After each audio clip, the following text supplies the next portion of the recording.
Boa noite, turma. Estamos aqui mais uma vez no Espaço Projetar para gravar o podcast Zona 2. Hoje nós vamos ter um papo muito legal com meu amigo fisioterapeuta Robson Massi, que é proprietário do Instituto Trata aqui de São José dos Campos. Depois eu vou dar uma lida no currículo, tive que escrever o currículo dele. Só para vocês terem uma ideia, o Robson é fisioterapeuta com residência em ortopedia e traumatologia e esporte pela Faculdade de Ciências Médicas da Santa Casa de São Paulo, mestrado em fisioterapia pela Universidade Cidade de São Paulo, com ênfase em estudos epidemiológicos e dor de coluna, doutorando em fisioterapia e, como eu falei, proprietário do Instituto Trata, Joelho e Quadril, Unidade de São José dos Campos. Vamos levar um papo muito legal sobre prevenção de lesão, tratamento de lesão para o esporte, aplicação de ciência na fisioterapia. E hoje, com essa quantidade de informação que a gente tem por aí na internet, o que fazer para entender o que é verdade, o que é mentira nas pseudociências e na influência que as mídias sociais têm na vida da gente e no dia a dia do nosso trabalho, que é ajudar vocês. Com vocês, Robson Massi. Legal. Muitíssimo obrigado, doutor Marcelo Irga, pelo convite. Uma honra estar falando com você de novo. Melhor estar aqui como colaborador do que na mesa de paciente. Mas estamos aí para ajudar, pelo que deve pode contar comigo. Não, legal. A gente estava conversando antes de começar a gravação aqui, até por telefone e tal.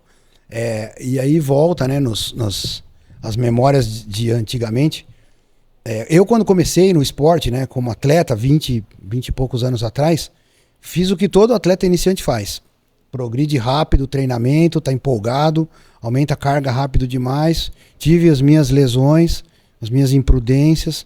Me inscrevia em 30 provas por ano, né? Ia com a galera, curtia as viagens e machucava. Então eu venho de uma época em que a fisioterapia tratava a lesão, né? Pegava o cara machucado e aí depois, tô sentindo posterior de coxa, tô com uma canelite. Então a fisioterapia que trata, que recupera, é muito importante, ela é fundamental, é parte de toda essa cadeia, desse processo aí. Então vamos começar falando da tua visão, da tua formação, de como que você enquadra hoje a fisioterapia para tratar lesão. Bom, doutor, o que você comentou, realmente existiu e existe ainda uma fisioterapia puramente corretiva, tratativa de lesões, mas a fisioterapia ganhou outros escopos, como prevenção de lesão, performance, melhora de performance, não só no atleta amador, mas também em grandes clubes, esporte de elite. Dificilmente você consegue imaginar uma seleção olímpica ou de futebol de campo, por exemplo, sem alguns fisioterapeutas destinados especificamente a não só reabilitar, mas como fazer parte de um processo de preparação daquele atleta para aquela modalidade ou para aquele evento em si, para aquela Copa do Mundo, que seja. Então a fisioterapia ela evoluiu muito nos últimos anos, ganhou muita visibilidade em algumas áreas mais do que outras, tem perdido alguns pontos positivos que nós vamos conversar aqui hoje depois com algumas pseudociências, mas ainda existe uma mão fundamental da fisioterapia, tanto na prevenção como no tratamento das principais lesões. Vou falar da minha área, músculo-esqueléticas, mas a fisioterapia está dentro desse escopo de tratamento, de prevenção e também na melhora da performance. Que a gente fala, que a gente brinca com os educadores físicos que o paciente ele precisa sair da fisioterapia descendo as sessões, a quantidade de sessões semanais e aumentando a quantidade de carga de treino. Então a gente acaba trabalhando junto com o profissional de educação física. E pensar nisso há 10 anos, 20 anos atrás, que a fisioterapia era puramente passiva, onde o profissional deitava numa maca e transferia toda a responsabilidade da lesão para o fisioterapeuta. Então eu vim aqui porque eu estou com a dor X, eu preciso melhorar essa dor, por isso que eu estou te pagando, ou por isso que eu estou aqui, porque eu confio no teu trabalho, mas eu quero que você resolva o meu problema.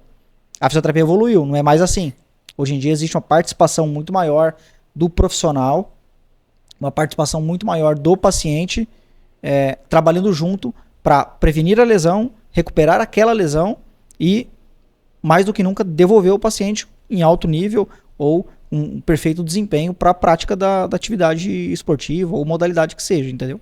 Isso, mas no universo do esportista amador, do atleta amador, que é o maior universo com que a gente tem contato hoje, A gente trabalha muito com essa ideia de decisão compartilhada, que nem você falou.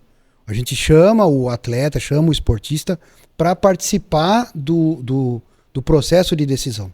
Então, claro, existem modalidades, você sabe, como o futebol, né, o handball, que por si só elas são mais lesivas porque tem contato, tem trombada, tem queda. Então acabam gerando lesões ocupacionais, né, vamos chamar assim. E tem no universo, por exemplo, da corrida de rua, que talvez seja a modalidade que mais cresceu o ano passado no mundo, né, já é um aspecto músculo-esquelético, assim, de função, né, da articulação e do aparelho muscular, diferente. Uhum. E aí entra essa questão que a gente está falando, da decisão compartilhada. Porque senão é só subir carga, é só correr. Então eu me inscrevo para uma corrida de 5K hoje, 10K mês que vem, porque eu quero fazer uma meia maratona depois do meio do ano, porque em dezembro eu vou estar fazendo uma maratona. Entendeu? Então uma parte do nosso trabalho é orientar esse atleta, esse esportista, para ele entender esse processo, né? E aí você chamando ele para participar. E uma coisa muito legal o tal do fortalecimento muscular, né? Hoje o pessoal compra muito essa ideia de que tem que realmente trabalhar a musculatura. Talvez esse termo mais genérico ganhou uma conotação muito positiva, né? Como é que você trabalha a questão do fortalecimento muscular, por exemplo, num corredor? Uhum. Sim. Tem uma teoria de capacidade e demanda que já é um pouco antiga. A gente pode colocar, se eu não me engano, de 1992. Um ortopedista, chama Scott Dye, publicou um trabalho, uma teoria. A gente até colocar a imagem aqui na tela para a gente poder ver. O Scott Dye, ele descreveu pela primeira vez o envelope de função, que nada mais é do que uma balança entre capacidade e demanda. As capacidades que o indivíduo tem, que são ímpares, cada indivíduo vai ter a sua capacidade e a sua demanda propriamente dita, e que ele precisa respeitar isso. Então, como você colocou muito bem, não é simplesmente aumentar o volume progressivamente que nós vamos conseguir melhorar ou otimizar essa performance. Se puder projetar de novo aqui a imagem 1, a gente vê ali, doutor, essa zona vermelha, que é uma zona suprafisiológica ou uma zona de sobrecarga, que sinaliza, até por estar em vermelho, mas sinaliza uma zona de risco ou uma zona de perigo. Lá em cima a gente tem uma zona de falha estrutural, ou seja, o tendão já rompeu, o ligamento, o músculo já rompeu. E embaixo a gente tem uma zona de homeostase, que é uma zona de perfeita acomodação dos tecidos, onde o tecido ósseo vai responder bem à carga, o músculo, o ligamento vai responder de uma forma fisiológica. E no canto esquerdo, no eixo X ali, a gente tem a carga, o load, e no eixo Y, desculpa, a gente tem a frequência. Então a corrida, por exemplo, o exemplo que o senhor deu, é perfeito. A gente tem um volume de carga, muitas vezes que não é alta. Se é uma corrida, a gente está falando de 1,5 vezes o peso corporal, então a gente está falando de uma carga baixa, comparado com atividades, por exemplo, como o CrossFit, que tem uma carga axial maior, dependendo da atividade, mas a frequência pode ser alta demais. Então, o indivíduo que corre 2 vezes por semana, se ele aumentar demais a frequência, mesmo não aumentando a carga, ele pode cair no canto direito aqui do gráfico, onde ele tem uma capacidade diminuída. Ele já está dentro de uma zona estrutural, uma zona de falha. E é isso que alguns pacientes, eles não entendem isso, até porque também são leigos, mas muitas vezes também não respeitam as informações valiosas que o corpo do próprio indivíduo está falando para ele. Você está correndo demais, 3 vezes por semana é o suficiente, ele tenta correr 4 vezes por semana, ou vai aumentando a frequência, aumentando a quilometragem, ele pode entrar numa zona de falha estrutural, e aí sai desse envelope de função, que nada mais é que esse equilíbrio capacidade e demanda. Se eu tenho uma atividade com muita carga, eu preciso ter uma frequência menor. Se eu tenho uma atividade com uma frequência muito grande, consequentemente eu posso estar diminuindo a carga e ficar dentro desse envelope aqui seguro. E é exatamente isso que o senhor falou. Aumentar demais o volume pode muitas vezes causar um belo de um malefício para o indivíduo. Mas então seria correto eu dizer assim, em que se eu for acomodando o meu treino gradativamente, eu posso ir deslocando esse envelope de função mais para lá e aumentando, fazendo com que o meu corpo tolere cargas maiores ou intensidades maiores? Isso. Aí a gente entra numa outra teoria que é basicamente a razão entre carga aguda e carga crônica de treino, que é a próxima imagem aqui que a gente vai projetar depois. A carga aguda e a carga crônica de treino, ela precisa ser progressiva, mas dentro de uma capacidade específica de cada indivíduo.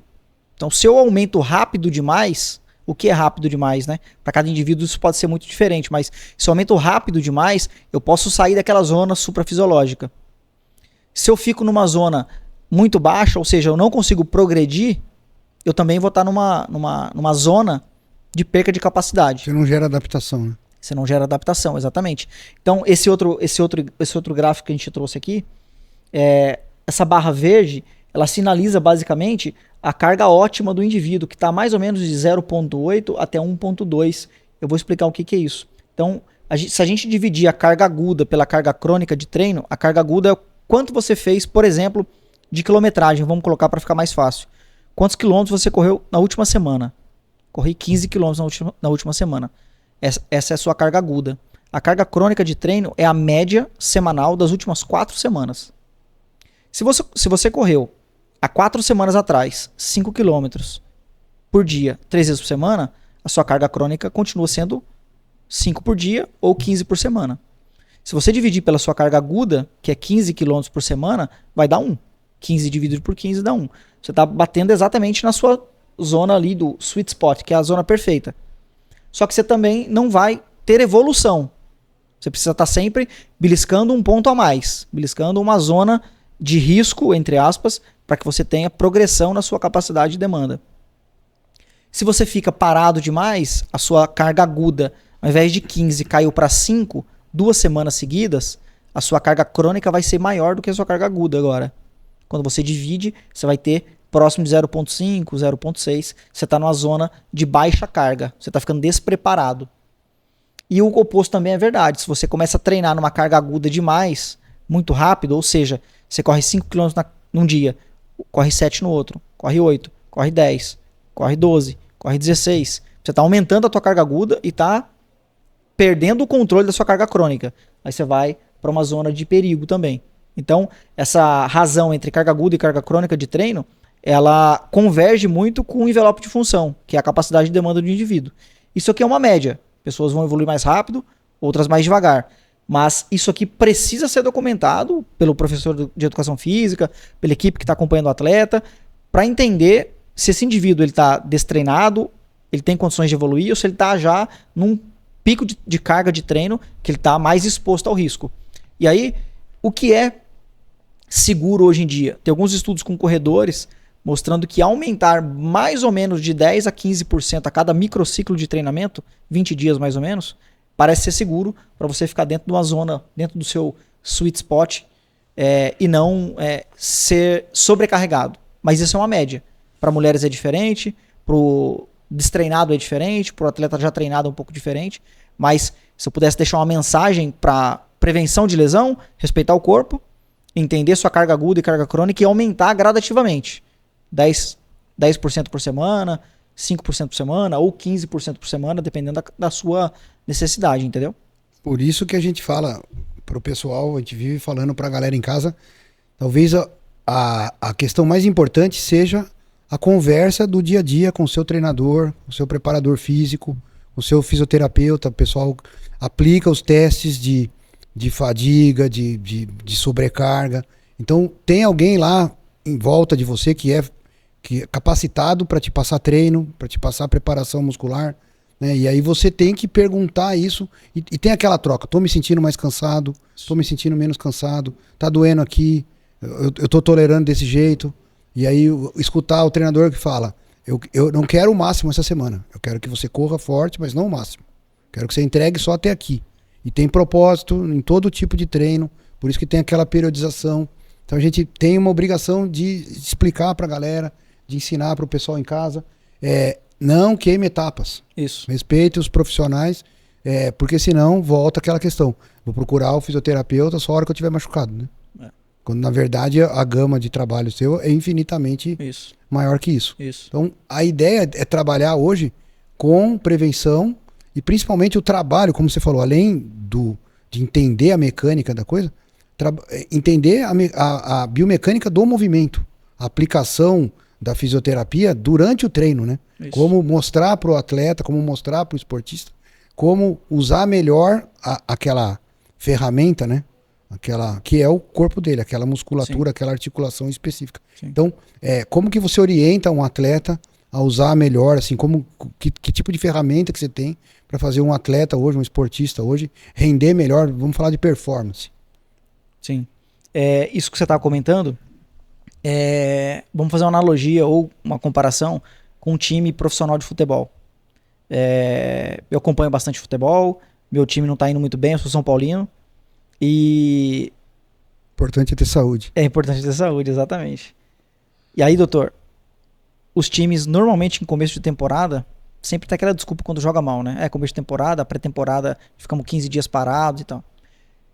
Existe um rodízio muito grande em equipes de alta performance no começo de temporada ou quando existe um break muito grande no meio da temporada, por algum motivo, uma Copa do Mundo, que seja. Quando você tem essa parada muito grande, o que acontece com a sua carga aguda? Ela vai lá embaixo. Okay. Você fica despreparado por um certo período. E você não pode voltar a sua carga aguda abruptamente lá para cima, porque você já prejudicou a tua carga crônica de treino, porque você ficou 15 dias, 20 dias parado. Então, nesse período, você precisa de uma readaptação. E aí você comentou bem, o que a gente avalia, conversa e tenta entender de um atleta, o que ele traz de informação que a gente precisa coletar. Sinal de fadiga, por exemplo, de estresse. Como é monitorado isso hoje para saber se o cara está prestes a estourar? Qualidade do sono dele, quantas horas ele dorme, a qualidade daquele sono, a parte nutricional, o período de treinamento dele, como foi o treinamento dele, a característica do treinamento. Eu dei um exemplo aqui, quando a gente estava falando da carga aguda e crônica, de quilometragem. Mas qualquer treino que você fizer, seja de musculação, de pilates, de crossfit, você precisa somar a sua carga aguda ou carga crônica. Então a melhor forma de fazer isso, pensando na forma mais técnica, é você considerar a intensidade que você fez. Então assim que você terminar um treino de tiro que o seu professor te passou, que o seu treinador te passou, você colocou a língua no chão, foi no máximo.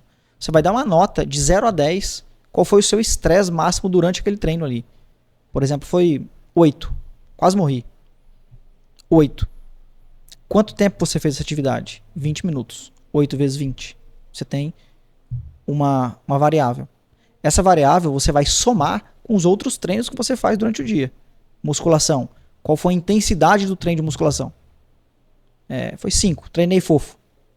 Mas treinei 50 minutos. Você vai multiplicar 5 por 40 e vai somar com o que você já tem. E o profissional hoje de educação física, o fisioterapeuta, ele precisa conversar com o profissional, com o paciente, desculpa, porque o paciente precisa reportar esses dados para ele.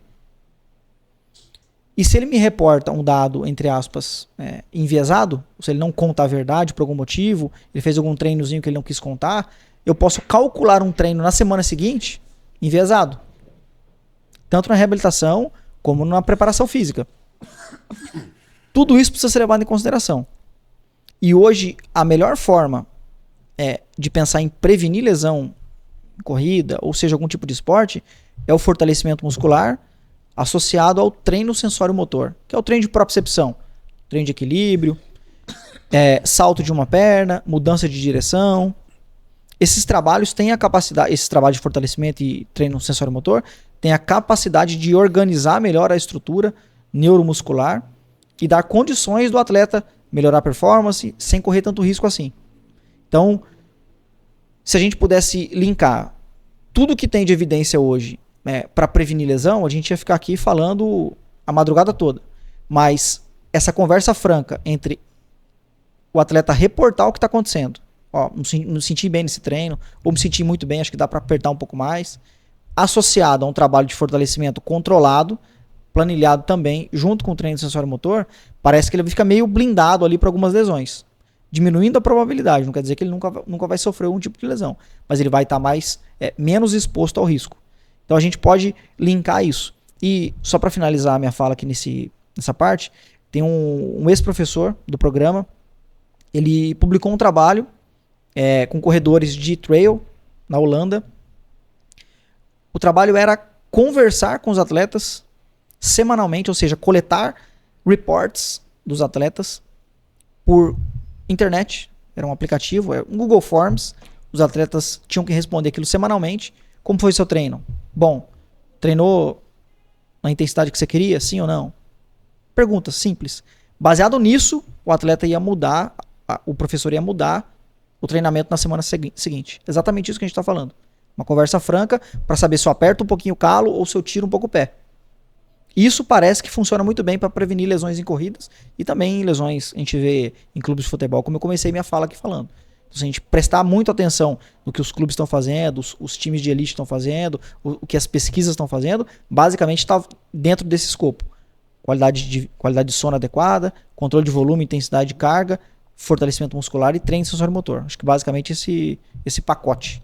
Não, perfeito. Mas eu falo todo dia para os atletas, para os pacientes que passam lá no consultório.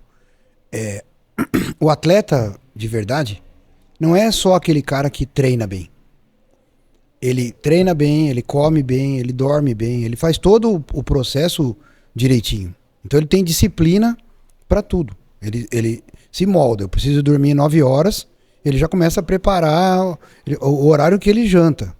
Para poder, 9 horas, ele já está com tudo preparado, televisão desligada, ausência de tela, todas aquelas coisas de higiene do sono, para daí 9 horas ele deitar, porque ele sabe que ele precisa de X horas de sono para recuperar o corpo dele para o dia seguinte. Então a gente dá essa ideia para o atleta de alto rendimento, ou atleta profissional, ele já tem isso mais enraizado, porque ele é cobrado por isso, ele retira o sustento disso.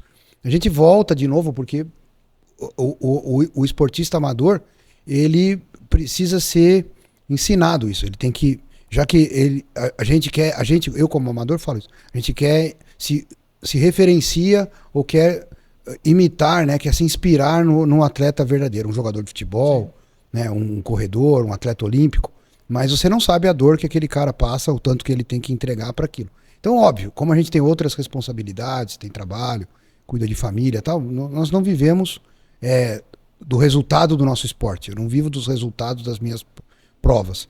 Mas o que eu tento ensinar para os meus pacientes aprenda a imitar o comportamento do esportista. Aprenda a trabalhar, então, essa conversa franca, porque eu comecei a pensar isso quando você estava falando. Eu vejo todo dia, toda semana, o cara treina, às vezes, por aplicativo ou com assessoria presencial, e chega lá, como é que foi o treino? Ah, foi legal. Ou ele treina mais forte, pede para correr 5, ele corre 8, pede para fazer uma coisa, ele faz outra. Então, assim, eu conheço o meu corpo, é um mito, né? Eu sei aonde. Assim, para você aprender a ouvir seu corpo, isso também demanda tempo. Sim. Você também demora para aprender isso, demora para entender isso.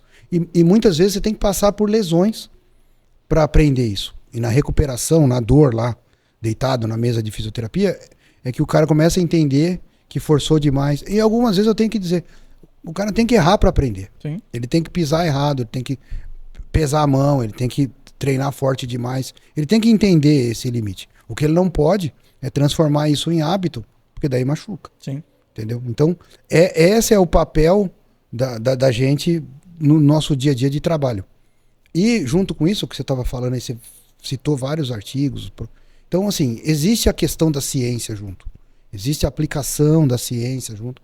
Existe uma metodologia que as pessoas não entendem, né? E às vezes a gente tenta explicar e o pessoal se perde naquilo. Mas a função sua é traduzir isso e levar para a galera. Então, mas é importante a aplicação da ciência, método. Então, assim, como eu sei que você é um cara que estuda muito, que está sempre buscando a aplicação disso, como que é no dia a dia, na vida real, aplicar a ciência, aplicar todo esse conhecimento que você tem na recuperação e na prevenção da galera. Como que você traduz isso no português das pistas, das quadras, dos campos? Como que você faz isso? Sim. Isso fazer o que a gente falou de que a prática baseada em evidência não é só simplesmente uma leitura de um artigo ou uma interpretação de um gráfico. Colocar aquilo ali no dia a dia clínico, na vivência do paciente, é bem mais complexo. Mas a gente usa muito educação, que é orientação.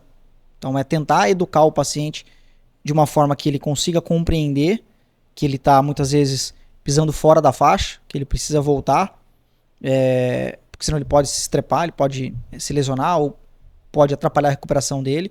Então o primeiro passo é entender as necessidades e demandas de cada paciente, que é um dos tripés da medicina baseada em evidência, que é a preferência do paciente.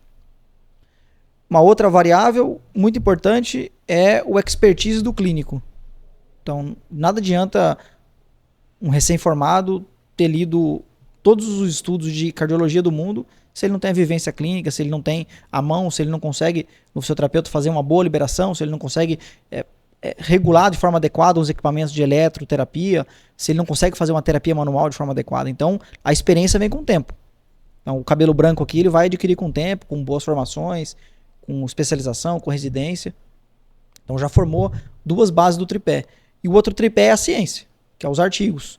Entender como os estudos trazem informações valiosas para o clínico, para o pesquisador, e como que ele transfere isso para a realidade do paciente. Como que ele ajuda efetivamente, ou seja, como que ele consegue implementar aquilo ali que ele está lendo para ajudar o paciente.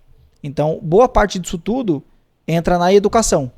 Orientar o indivíduo de forma adequada para que ele não extrapole, para que ele não rompa os limites do próprio corpo, mas mesmo assim é um desafio. Alguns pacientes que o senhor falou brilhantemente, eles chegam no consultório ou chegam na clínica já lesionados, ou seja, eu já perdi boa parte da intervenção, que é a prevenção, a educação inicial. Ele já chegou lesionado, então a chance dele ter uma nova lesão é muito maior.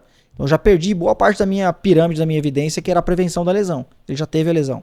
Agora o trabalho é tentar prevenir uma nova lesão, ou uma recidiva daquela lesão. Então a gente sempre usa essa analogia com o indivíduo, a educação. E depois a tradução da ciência. Não é simplesmente ler um artigo ou ler um pedaço de papel e já aplicar amanhã com o paciente. Eu preciso entender, vou te dar um exemplo que acontece todas as semanas na clínica. Então a gente sabe que a acupuntura tem um nível de evidência interessante para tratar dor crônica. Dor lombar crônica não específica, por exemplo.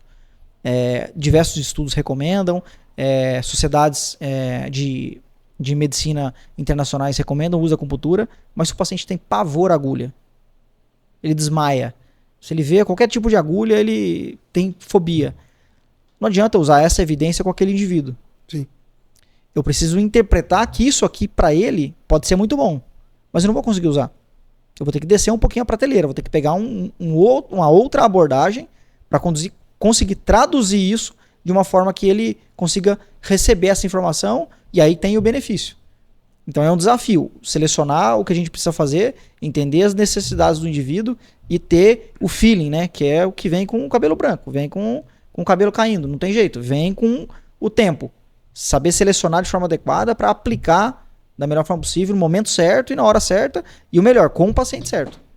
Então, na verdade, você acaba estabelecendo uma relação de confiança, então, com o paciente, com o atleta.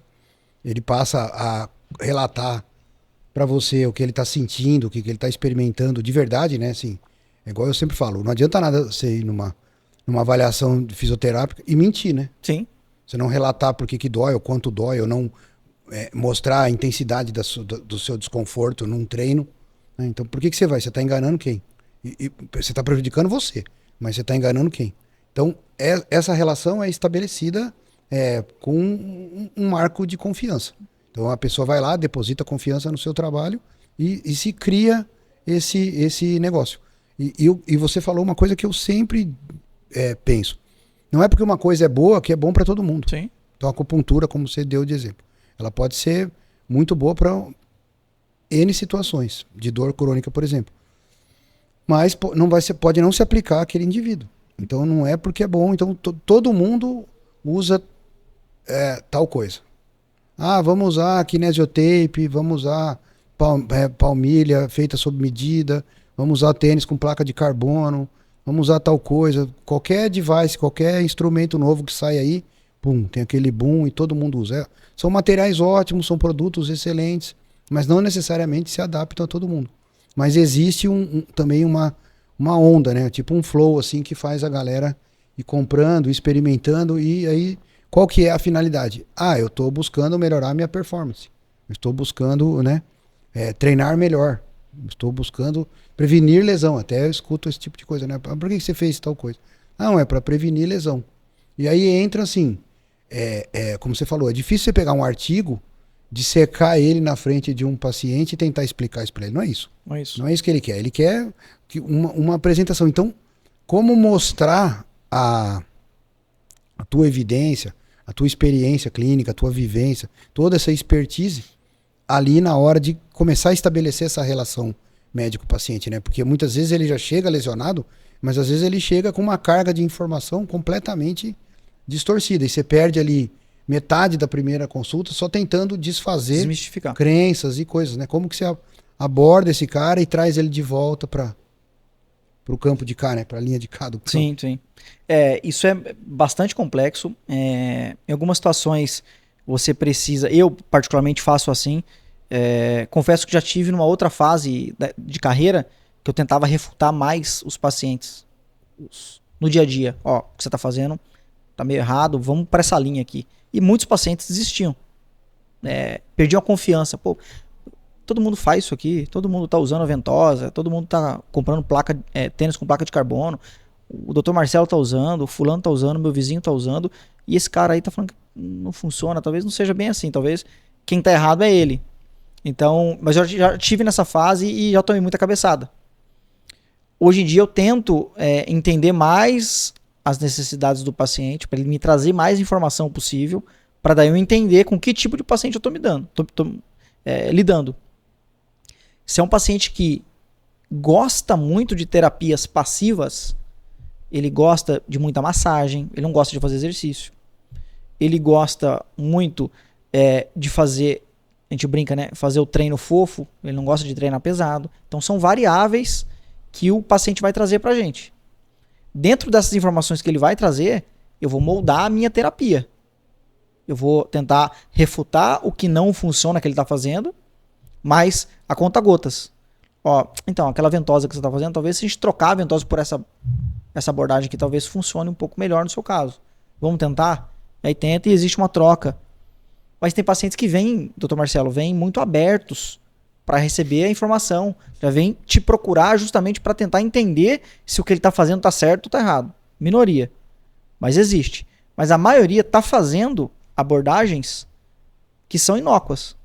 Ele está fazendo 10 sessões de quiropraxia, está fazendo massagem, está usando ventosa, está comprando tênis de placa, como o senhor falou, e tudo isso aqui está acrescentando para ele nada ou muito próximo de zero.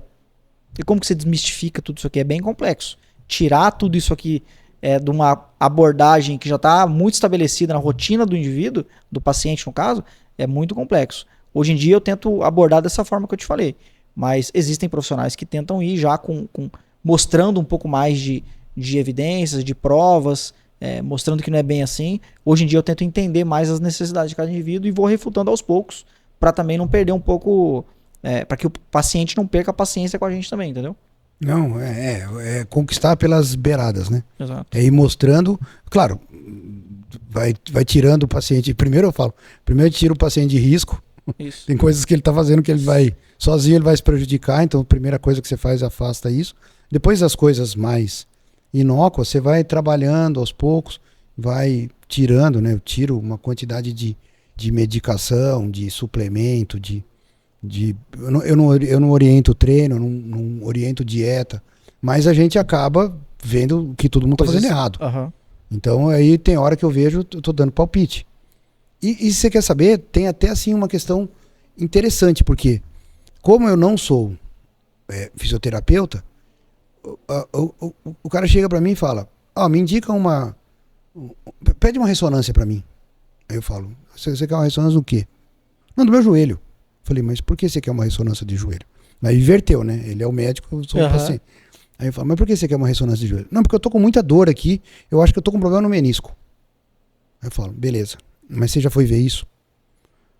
Não, eu passei uma vez no ortopedista e ele falou que eu tinha mesmo uma condromalácia. Aí já mudou o negócio, aí eu já percebo.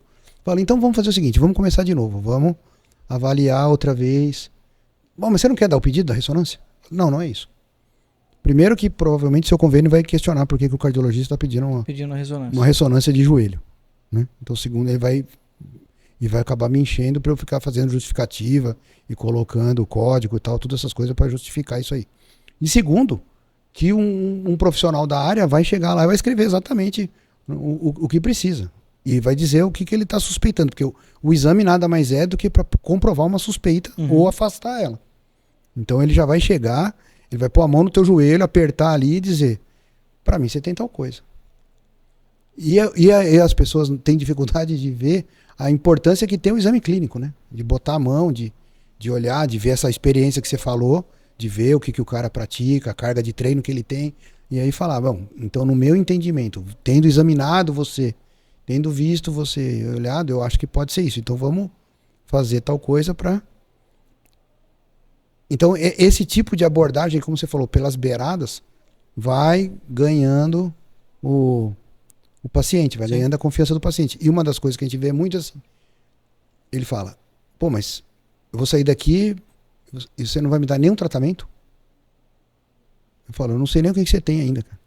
Nós ainda vamos começar a olhar. Então, como que eu posso propor alguma coisa? E aí sempre eu escuto isso. Ah, mas eu já fui em A, B, C, D. E aí pô, o cara pediu para fazer isso, aquilo outro. Eu falei, nada disso é ruim. Mas eu ainda não sei direito o que você tem. Então vamos ver primeiro o que é, para depois a gente definir o que fazer. Então vamos, isso é, no meu entendimento, procurar a evidência, né? Procurar então são formas de a gente tentar desmistificar essa quantidade. Uma coisa é o paciente que fuça lá na internet, dá um Google lá e forma a opinião dele. E outra coisa é esse bombardeio diário que tem nas mídias aí, no Instagram, o TikTok, falando um monte de coisa, e aí as pessoas vão atrás, às vezes, de tratamentos. Faça em casa, faça você mesmo, tal, compra um rubber band lá e faz agachamento em casa, faz um pouco de fortalecimento. Então, essa posição, então, de novo, né? A gente enfrenta isso, eu enfrento isso na minha especialidade, você enfrenta na sua. Como que é lidar todo dia com esse bombardeio pesado, essa artilharia pesada de informação? Informações que a gente brinca que são totalmente baseadas em nada, baseadas em pseudociência mesmo. Eu levanto a bandeira bem forte já há alguns anos, tanto nas redes sociais, como eu me dediquei a fazer pesquisa, fazer mestrado, doutorado, justamente porque eu gosto muito desse assunto e tento ajudar os pacientes na clínica, oferecendo um tratamento embasado, vamos dizer assim, e também tento ajudar outros profissionais nas redes sociais, tanto no meu Instagram, como no meu canal no YouTube, desmistificando coisas que não funcionam. Aí eu pego um pouco mais pesado.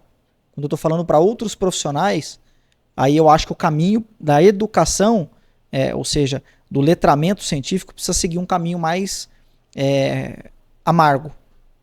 A gente tem que mostrar que ventosa ou XYZ não funcionam, e a gente precisa mostrar que isso aqui pode mais fazer mal para o indivíduo que bem. Porque eu vou te fazer uma analogia. Um indivíduo que está com uma tendinopatia, uma tendinite de Aquiles, por exemplo, muito forte, muito agudo, está com dificuldade de trabalhar, a primeira abordagem que ele vai procurar, se ele for numa clínica de um fisioterapeuta, um educador físico, ou o que quer que seja, e começa a fazer uma terapia que não funciona, que sabidamente não funciona, porque uma coisa é eu não saber que não funciona, ora eu estou fazendo sem saber. Ou sabidamente eu sei que não funciona, e mesmo assim eu estou fazendo. É pior ainda, né? Pior ainda. É bem pior. A maioria das vezes acontece o caso 1. O terapeuta não sabe que não funciona porque ele comprou aquela técnica de um guru que ele viu na internet, ou de um cara que está vendendo um curso que para ele só serve de recurso financeiro, mas que quem está comprando não tem o discernimento ou a expertise para saber se aquilo ali funciona ou não.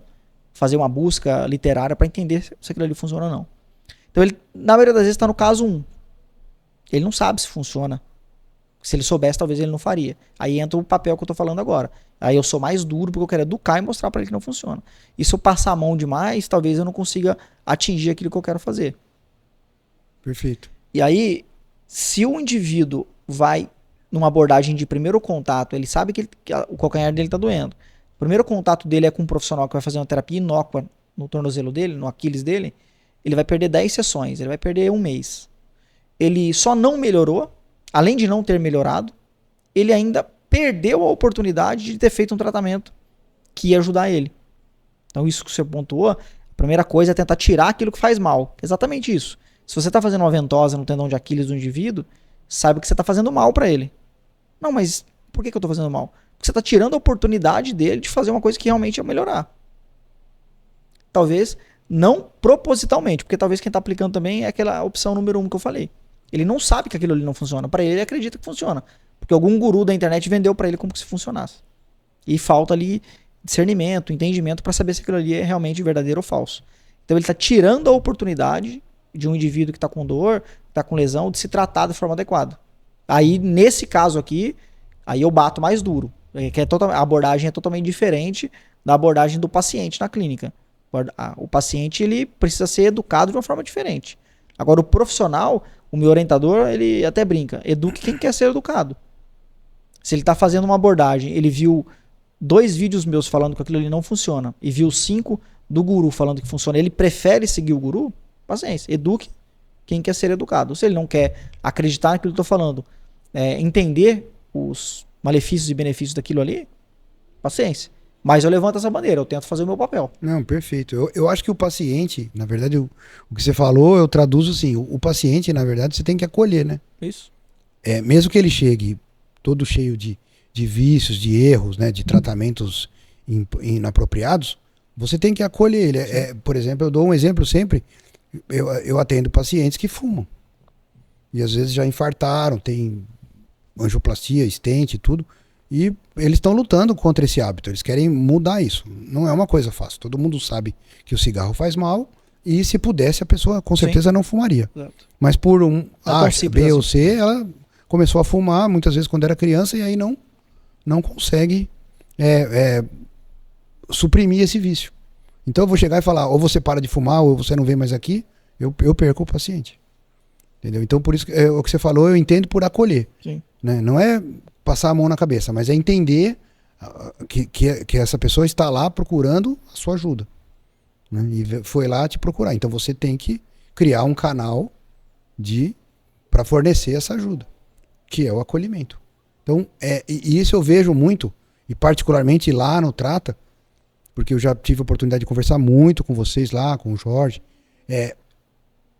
Vocês acabam sendo, muitas vezes, a segunda, terceira opinião de um determinado paciente. Ele já passou aqui, ali, lá, e aí ele já chega lá meio que cicatrizado, né? Ele já chega meio armado. Sim.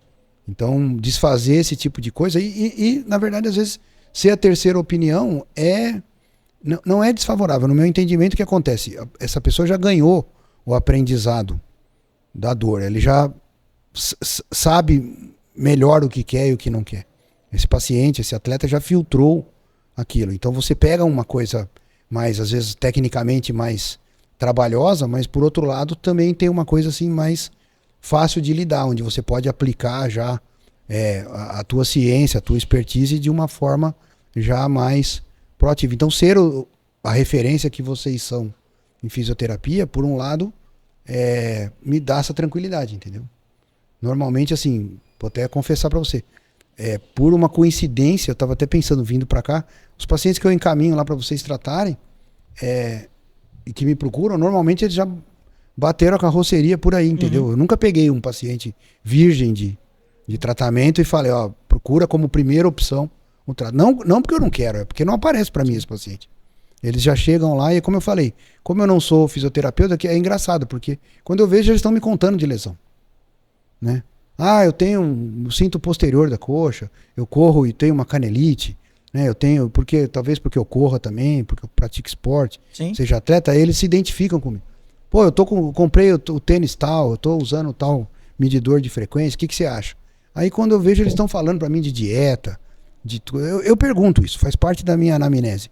Mas eles contam detalhes assim, como se estivesse conversando com um colega de treino, né? E aí uma hora ou outra aparece essa. Então é engraçado, eu estava até pensando isso. O primeiro paciente, assim, eu não lembro um exemplo que eu tenho encaminhado para vocês, um cara de primeira vez, um atleta de primeira vez. Provavelmente porque eu tenho formado aqui dentro de mim o conceito dessa expertise, dessa experiência toda e da confiança que eu tenho no trabalho de vocês. Então, agora assim, para dar um apanhado geral de tudo que você falou aí, tem alguma coisa que você pensou aí, que você gostaria de falar, transmitir alguma coisa que passou aí, nisso que nós estamos falando, que você falou, pô, me deu a ideia, agora eu vou deixar você. Bom, eu acho que, para resumir bem o nosso papo aqui, eu tentaria separar basicamente em 3 pontos. Do paciente, o olhar do paciente para nós da área da saúde. Ele nos vê como um guardião, como alguém que vai ajudar ele a sair da vala, sair do buraco. Uma autoridade. Uma autoridade. Então a gente tem, primeiro ponto, uma autoridade muito grande e uma responsabilidade muito grande de ajudar esse paciente aqui, né? Com evidência científica, com experiência, com dedicação, enfim. Então, ele nos enxerga assim. Só que o segundo ponto é como o profissional hoje está tentando ajudar o paciente. De uma forma mercantilista, muitas vezes, não embasada, onde ele quer buscar o retorno rápido. Você linkou aqui, a gente lá na clínica faz 2.000 atendimentos de fisioterapia por mês. A maioria esmagadora dos pacientes são pacientes que já bateram em várias outras clínicas. Se a gente colocar a evolução da fisioterapia nos últimos 20 anos, de nada de produção científica para hoje, é esmagadoramente maior. De 0 para 60 mil artigos em 10 anos. É impossível eu encontrar um profissional que não, pelo menos tenha tido contato prévio com um artigo científico hoje na faculdade, coisa que 20 anos atrás era bem provável. Só se formava por livro. Hoje em dia já não é tão bem assim. Então, o segundo ponto é como esse profissional está vendendo, entre aspas, esse material que ele adquiriu na faculdade, nos cursos, para o paciente, de uma forma mercantilista, ou ele realmente está querendo ajudar o indivíduo? Ele está querendo mais se ajudar ou ajudar o paciente? E o terceiro ponto que a gente podia falar para encerrar é o entendimento do paciente. Vamos falar para os seus ouvintes, que são basicamente pacientes, eu acredito.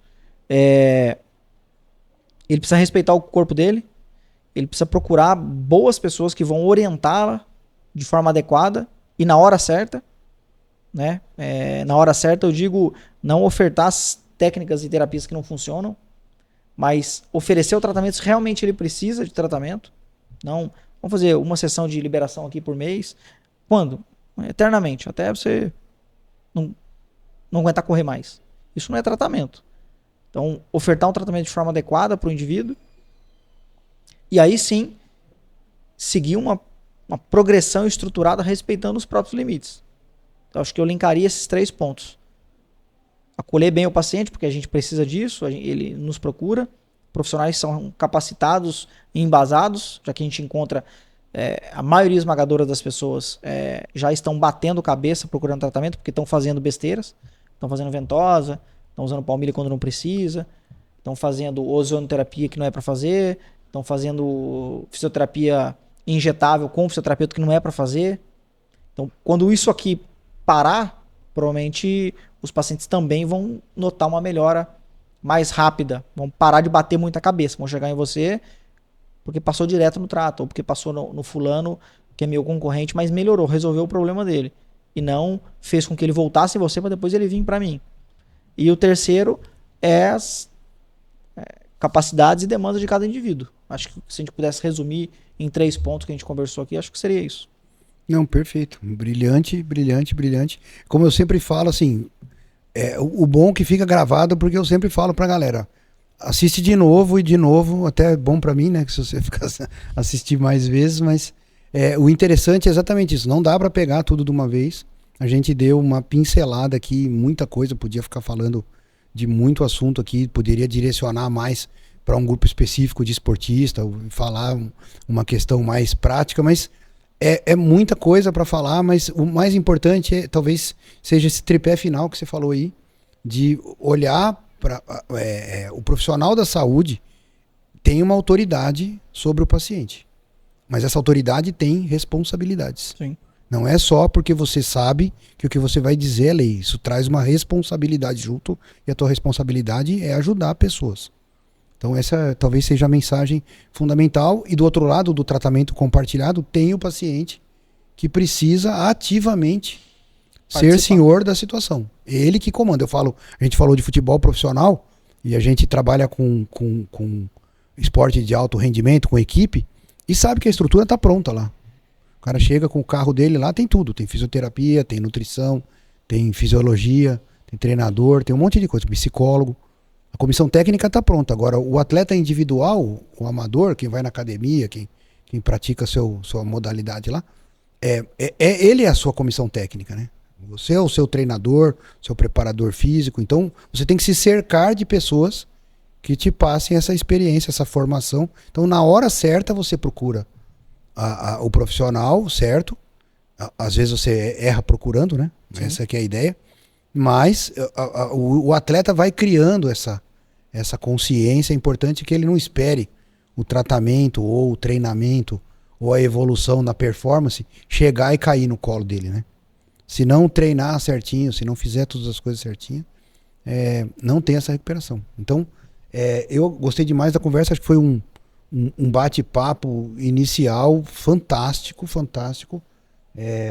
Fico muito grato, né, da sua presença aqui hoje, porque foi um show assim de conhecimento. Quem consegue entender a profundidade do tanto que você sabe, ficaria espantado como eu fico toda vez que a gente conversa. Obrigado mesmo por ter vindo aqui, Robson. E sempre que você quiser voltar ou precisar, você sabe meus contatos, a gente tá aí para conversar. Legal. Falou? Obrigado demais, e precisar de mim, pode contar com toda certeza absoluta. Valeu. Valeu.